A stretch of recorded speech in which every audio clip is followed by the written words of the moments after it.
चलिए आपको सीधा अहमदाबाद लिए चलते हैं, जहां प्रधानमंत्री नरेंद्र मोदी एक रोड शो कर रहे हैं। तो आपकी टीवी स्क्रीन पर एक तस्वीर आपको दिख रही है और यह तस्वीर इस बात की गवाह है कि प्रधानमंत्री नरेंद्र मोदी की तरफ से गुजरात में विधानसभा चुनाव जीतने के लिए आम जन के साथ रोड शो के माध्यम से संपर्क स्थापित करने का प्रयास किया जा रहा है। अभिवादन कर रहे हैं हाथ हिलाकर। बड़ी तादाद में इस रोड शो में बीजेपी कार्यकर्ताओं के साथ साथ सड़कों के किनारे आम जन भी आपको दिखाई दे रहा है। भारतीय जनता पार्टी के झंडे, भारतीय जनता पार्टी के कार्यकर्ता और उसके साथ साथ गाड़ियों के आगे दौड़ते हुए उनके सुरक्षाकर्मी।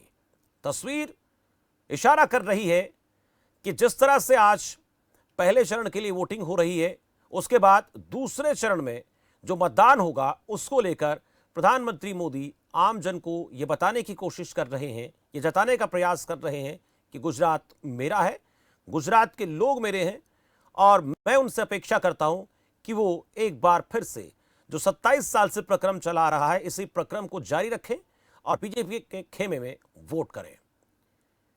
सर पर टोपी, हाथ हिलाकर लोगों का अभिवादन, सुरक्षा में तैनात उनके सुरक्षाकर्मी, कमांडो और गाड़ी का काफिला, एक गाड़ियों का बड़ा काफिला उनके पीछे पीछे चल रहा है। आगे सुरक्षाकर्मी, कमांडो और आमजन जो सड़क के किनारे खड़े हैं, पीएम मोदी का हाथ हिलाकर अभिवादन कर रहे हैं। महिलाएं, बच्चे, बड़े बुजुर्ग सभी उनकी झलक पाने के लिए बेताब दिख रहे हैं। लेकिन चुनाव समर की बात कर लेते हैं। आज पहले चरण का मतदान गुजरात में चल रहा है। शाम 6 बजे तक वोटिंग होगी। उसके लिए जो कार्यक्रम था तय समय के आधार पर सब कुछ धीरे धीरे कंप्लीट हो रहा है।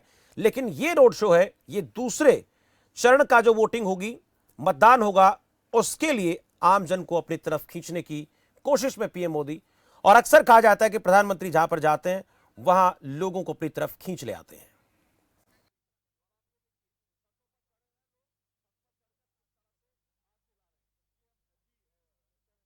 बाद में प्रधानमंत्री मोदी का रोड शो, जिसके जरिए पीएम कोशिश में है कि गुजरात में भारतीय जनता पार्टी जो 27 साल से एक छत्र राज कायम किए हुए है, उसको अगले 5 साल के लिए फिर से स्थापित किया जाए।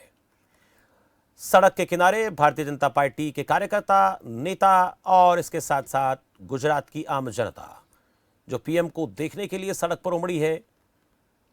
और जब से प्रधानमंत्री ने गुजरात को छोड़ा है एज ए प्रधानमंत्री बनने के बाद, हालांकि ये जरूर है कि वो प्रधानमंत्री जरूर बने हैं, पर गुजरात की जनता के प्रति उनका जो स्नेह है वो बना रहता है। और जब भी कोई चुनाव आता है तो उनमें उनकी तरफ से आम जन के साथ इस तरह से संपर्क स्थापित करने का प्रयास होता है कि मैं अभी दिल्ली में जरूर हूं पर मेरा मन यहीं गुजरात में है। रोड शो के जरिए अपने दाएं बाएं, लेफ्ट राइट दोनों हाथ हिलाकर लोगों की तरफ से जो भी उन्हें हाथ हिलाकर उनका अभिवादन किया जा रहा है उसको स्वीकार कर रहे हैं और उनका धन्यवाद भी कर रहे हैं। बड़ी बात तो यह है कि इस रोड शो में जो आम आदमी है वो मौजूद है, आम कार्यकर्ता वो मौजूद हैं, महिलाएं अपने बच्चों को अपनी गोदी में लिए उपस्थित हैं और उस छवि को अपने साथ अंकित कर घर ले जाना चाहते हैं जो इस वक्त आप अपनी टीवी स्क्रीन पर देख पा रहे हैं। 89 सीटों के लिए आज वोटिंग हो रही है और उसके बाद दूसरे चरण का मतदान 5 दिसंबर को होगा। और उससे पहले एक कोशिश है प्रधानमंत्री की, जो पिछली बार भारतीय जनता पार्टी ने चुनाव में जीत दर्ज की थी, उससे बड़े मार्जिन के साथ ये चुनाव जीता जाए। नाच गाकर बीजेपी कार्यकर्ता जश्न मना रहे हैं। प्रधानमंत्री के फोटो हाथ में, कटआउट हाथ में लेकर कोशिश इस बात की रहेगी कि एक बार पुनः गुजरात में सरकार बने, क्योंकि गुजरात की सत्ता अगर बीजेपी के हाथ से निकलती है तो इसका जो असर है वो पूरे देश पर पड़ेगा।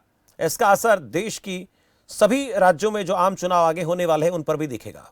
इस चुनाव में एक खास बात यह है कि पहले कांग्रेस और बीजेपी के बीच 27 साल से आपस में मुकाबला देखने को मिलता रहा, लेकिन इस बार आम आदमी पार्टी की तरफ से भी कोशिश है कि इस चुनाव को जीत दर्ज कर एक संदेश दिया जाए कि आम आदमी पार्टी भी धीरे धीरे अपना विस्तार कर रही है, अपने कुनबे को बढ़ा रही है। लेकिन देखना होगा कि क्या बीजेपी के 27 साल के इस किले को दूसरा कोई ढहा पाने में कामयाब होगा। पहले चरण की 89 सीटें, जिनमें सौराष्ट्र, कच्छ और दक्षिण गुजरात, ये 3 जगह ऐसी हैं जहां की 89 सीटों के लिए मतदान चल रहा है। 19 जिलों के लिए वोटिंग हो रही है और उसके बाद बाकी बचा हुआ जो कार्यक्रम है उसके लिए चुनाव प्रचार बीजेपी, कांग्रेस और आम आदमी पार्टी की तरफ से किया जा रहा है। लगातार पार्टियां अपनी ताकत झोंक रही हैं। सौराष्ट्र कच्छ के इलाके की बात करें, पहले चरण के चुनाव में 2017 का जिक्र एक बार जरूर करना चाहेंगे। उस वक्त पाटीदार समुदाय की तरफ से नाराजगी दिखाई गई थी। उस नाराजगी का असर यह हुआ कि इस सौराष्ट्र कच्छ के इलाके में बीजेपी कांग्रेस से पिछड़ जाती है, लेकिन इसकी भरपाई दक्षिण गुजरात के उस पहले चरण के क्षेत्र से कर ली जाती है, जहां पर कांग्रेस पार्टी भारतीय जनता पार्टी से काफी पीछे रह जाती है। सूरत एक ऐसा शहर जहां की सीटों की जहां तक बात आती है तो उस शहर में बीजेपी ने बम्पर जीत दर्ज की थी और उसका फायदा यह हुआ कि बीजेपी पूर्ण बहुमत हासिल करने में कामयाब रहती है। लेकिन इस बार आम आदमी पार्टी का दावा है कि सूरत में जो निकाय चुनाव में हमें सफलता मिली है, उस सफलता का हमें फल जो है विधानसभा चुनाव में मिलेगा। हालांकि बीजेपी इन तमाम कयासों को नकार रही है। उनका कहना है कि विधानसभा चुनाव और नगर निकाय चुनाव दोनों में अंतर होता है। लोग क्या नोटबंदी के असर से नाराज है, जीएसटी को लेकर लोगों का क्या कहना है? अगर इस प्रकार की चीजें हैं तो यह हो सकता है कि बीजेपी के लिए मुकाबला थोड़ा सा कठिन हो जाए। लेकिन अगर जीएसटी, नोटबंदी, तमाम फैसले जो मोदी सरकार की तरफ से लिए गए, उनका कोई ज्यादा फर्क नहीं पड़ा तो यह चुनाव बीजेपी के लिए आसान हो जाएगा। कांग्रेस पार्टी के बारे में ऐसा कहा जाता है कि वो पिछले काफी समय से, जब से सत्ता में भारतीय जनता पार्टी आई है, धीरे धीरे करके चुनाव प्रचार को लेकर, चुनाव में पूरी ताकत को लेकर कहीं ना कहीं असहज फील करती है। अपने प्रत्याशियों को उतारने में थोड़ा वक्त लगाती है और जो भी घोषणा पत्र जारी किए जाते हैं उनमें भी ढिलाई, उनमें भी देरी की बातें सामने आती हैं। बीजेपी के बारे में ऐसा कहा जाता है कि उन्होंने 15 प्रमुखों तक अपनी टीम बना ली है। हर 20 वोट पर बीजेपी की नजर है। कार्यकर्ताओं की एक बड़ी फौज है और चाहे चुनाव छोटा हो, निकाय चुनाव या फिर विधानसभा चुनाव, लोकसभा चुनाव, हर चुनाव को इस तरीके से लड़ने का प्रयास होता है कि वहां पर पार्टी के बड़े कार्यकर्ता, पदाधिकारी पहुंचे और उस चुनाव में जीत हासिल की जाए। आप देख पा रहे हैं कि प्रधानमंत्री होने के बाद भी पीएम मोदी को ऐसा लगता है कि एक भी चुनाव, एक भी राज्य अगर उनके हाथ से खिसकता है तो उसके लिए मुश्किल होगा 2024 का चुनाव। और उस चुनाव में अगर बात गुजरात की हो तो बात और हो जाती है।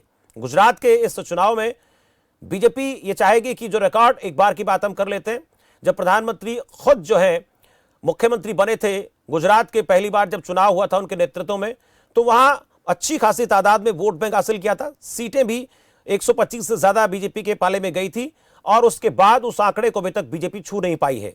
हां, सबसे ज्यादा अगर वोटों की बात करें तो लगभग 150 के पास सीटें जीतने का रिकॉर्ड कांग्रेस पार्टी के पास है। उस आंकड़े को अभी तक बीजेपी जो है आसपास भी नहीं दिखी है। इस बार दावा कर रही है कि 150 सीटें हम जीतेंगे, लेकिन क्या ऐसा हो पाएगा?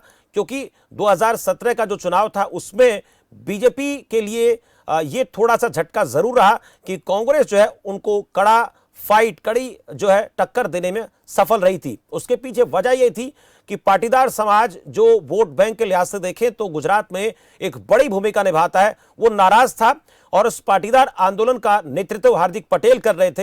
हार्दिक पटेल उसके बाद कांग्रेस पार्टी का दामन थाम लेते हैं, लेकिन गुजरात चुनाव नजदीक आते आते उनको लगा कि कांग्रेस पार्टी में वो असहज है, कांग्रेस पार्टी की तरफ से कार्यकर्ताओं को पूरा मान सम्मान नहीं दिया जा रहा और वो फिर भारतीय जनता पार्टी यानी बीजेपी के साथ चले जाते हैं। अब इस बार देखना होगा कि क्या पाटीदार समाज की तरफ से जो पिछली नाराजगी उसको भुला दिया गया है और वो बीजेपी के साथ जाने के लिए तैयार है। अगर पाटीदार समाज और गुजरात का ओबीसी वोटर बीजेपी के साथ चला जाता है तो ये भारतीय जनता पार्टी के लिए चुनाव बहुत आसान हो जाएगा। लेकिन अगर व्यापारी वर्ग की बात कर लेते हैं, गुजरात में बहुत बड़ा वर्ग व्यापारियों का है, कामगार लोगों का है, छोटे बड़े कारोबारियों का है। उनको नोटबंदी से, जीएसटी से अगर थोड़ा बहुत नुकसान हुआ है तो भी कोई ज्यादा फर्क नहीं पड़ेगा, लेकिन अगर बड़ी मात्रा में रोजगार पर असर पड़ा है तो यह चैलेंज बीजेपी के लिए जरूर हो सकता है और इसका फायदा या तो कांग्रेस उठाएगी या आम आदमी पार्टी उठाएगी। लेकिन एक सबसे खास बात, सबसे महत्वपूर्ण बात यह होती है कि प्रधानमंत्री नरेंद्र मोदी जहां होते हैं वहां बीजेपी के लिए चुनाव बहुत आसान हो जाता है और यह उसकी तस्वीर है।